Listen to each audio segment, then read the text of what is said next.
Hello everyone, welcome back to explain TV. आज मैं आप लोगों के लिए लेके आई हूँ विंचेंजो ड्रामा की एक्सप्लेनेशन। नेटफ्लिक्स का कोरियन ड्रामा जो अभी तक शायद यूट्यूब पे नहीं आया। एपिसोड स्टार्ट होती है और हम विंचेंजो को बिल्डिंग के रूफटॉप पे देखते हैं, जो अपने सामने वाली बिल्डिंग को देख के कहता है कि मैं इस बिल्डिंग को तोड़ना चाहता हूँ। उसके ये कहते ही बिल्डिंग गिर जाती है।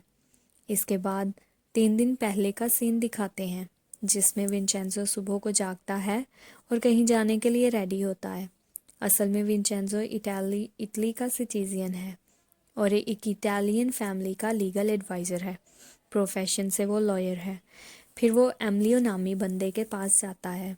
एमलियो विंचेंजो के बॉस फैबियो का कातिल है। वो अपने बॉस की तरफ से एमलियो को एक ऑफ़र देता है, लेकिन एमलियो उसकी ऑफ़र लेने से इनकार कर देता है। विंचेंजो ट्राई करता है उसको समझाने की, लेकिन वो नहीं सुनता और वो उसको वहाँ से जाने के लिए कहता है और वो विंचेंजो और खैसेनो फैमिली को मारने की धमकी देता है।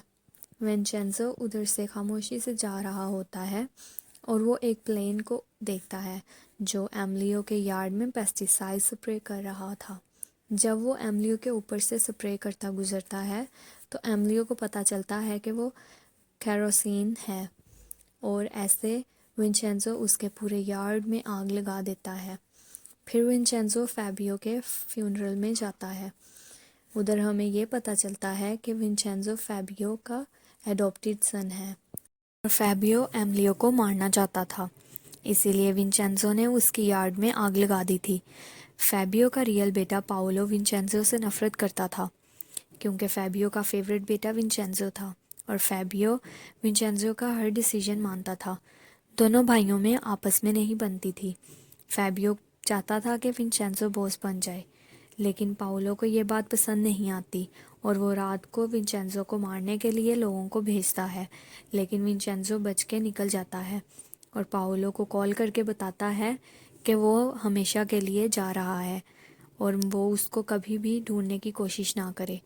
अगर उसने ऐसा किया तो वो उसको मार देगा। विंचेंजो कोरिया जा रहा था। कोरिया में हम योंग को देखते हैं, जो कि एक लॉयर है जो बस पैसे से प्यार करती है।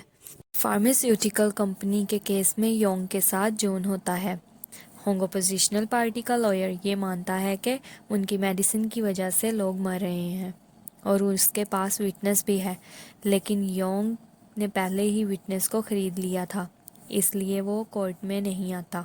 इस वजह से होंग को जज नेक्स्ट डे दे देता है। जब होंग बाहर होता है तब योंग उसके पास आती है। इधर हमें पता चलता है कि वो बाप बेटी हैं। योंग को होंग समझाता है कि पैसों के लिए वो ये सब ना करे, लेकिन वो बिल्कुल नहीं सुनती। फिर एयरपोर्ट पे विंचेंजो को दिखाते हैं और एक टैक्सी ड्राइवर उसको ज़बरदस्ती अपनी टैक्सी में बिठा लेता है और रास्ते में वो उसको ड्रग्ड वाटर पिलाता देता है और विंचेंजो बेहोश हो जाता है। टैक्सी ड्राइवर एक सुनसान जगह पे जाके अपने दोस्त के साथ मिलके विंचेंजो के सारे सामान चोरी कर लेता है। जब विंचेंजो को होश आता है तो वो कोरिया के लोगों को गाली देता है। इसी तरह गुहिंगमिया पैलेस पहुंच जाता है, जहां हमें 5 साल पहले का फ्लैशबैक दिखाते हैं, जिसमें फैबियो के 2 दोस्त विंचेंजियो के पास बैठे होते हैं और वो दोनों अपना गोल्ड हाइड करना चाहते हैं। उनकी हेल्प के लिए विंचेंजियो कोरिया में एक पुरानी बिल्डिंग खरीदता है, जिसको वो प्लाजा में कन्वर्ट कर देता है। उसके फ्यू रूम्स को रेंट पे दे देते हैं और उसकी बेसमेंट में एक रूम रेडी करते हैं जहाँ पे सारा गोल्ड हाइड होता है और सिर्फ उसका रियल ओनर ही उसको लॉक कर सकता है।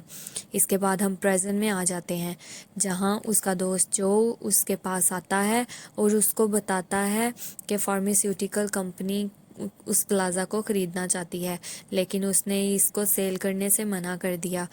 फिर वो पूरा प्लाजा में घूमते हैं, जो विंचेंजियो को उधर के लोगों से मिलवाता है, जो कि सब नमूने होते हैं। होंग भी उधर ही होता है, जो अपने असिस्टेंट्स के साथ विंचेंजियो के बारे में बातें कर रहा था। जो विंचेंजियो को टेंपल दिखाता है जहाँ 2 मंक रहते हैं। वो टेंपल गोल्ड बेसमेंट के बिल्कुल ऊपर था।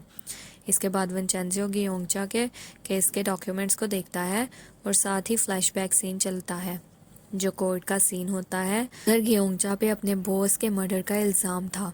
गियोंगचा वैंग के घर मेड थी, ग्योंगचा के लॉयर भी उसकी साइड पे नहीं थे, जबकि वो लेडी बताती है कि उसका बॉस उसका हरास करता था, लेकिन कोर्ट उसकी बात नहीं मानती और वो जेल चली जाती है। अब प्रेजेंट में सीन में विंचेंजियो को पता चलता है कि होंग केस रीओपन करना चाहता है, लेकिन ग्योंगचा मना कर देती है। नेक्स्ट डे होंग ग्योंगचा से मिलने जेल जाता है क्योंकि वो उसकी हेल्प करना चाहता है, लेकिन वो जेल से बाहर नहीं आना चाहती। फिर विंचेंजियो बेबल कंपनी से आए एक आदमी से मिलता है जो प्लाजा सेल करने के लिए आया होता है।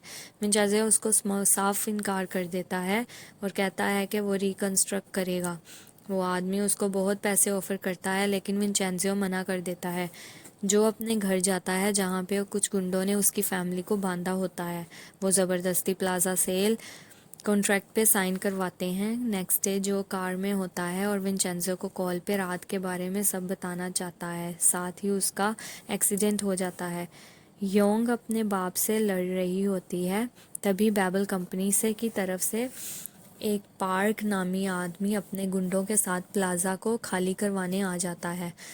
तभी विंचेंजियो वहाँ आ जाता है। विंचेंजियो पार्क को आराम से बैठ के बात करने का कहता है, लेकिन पार्क उसकी सुनता नहीं। जल्द ही हम आपको सेकंड एपिसोड के साथ मिलेंगे, तो लाइक करें। और अगर अभी तक आपने हमारा चैनल सब्सक्राइब नहीं किया तो जल्दी से सब्सक्राइब करें और साथ ही साथ न्यू वीडियो आने के लिए बेल आइकन को प्रेस कर दें। Thank you. अल्लाह हाफिज़। Bye bye.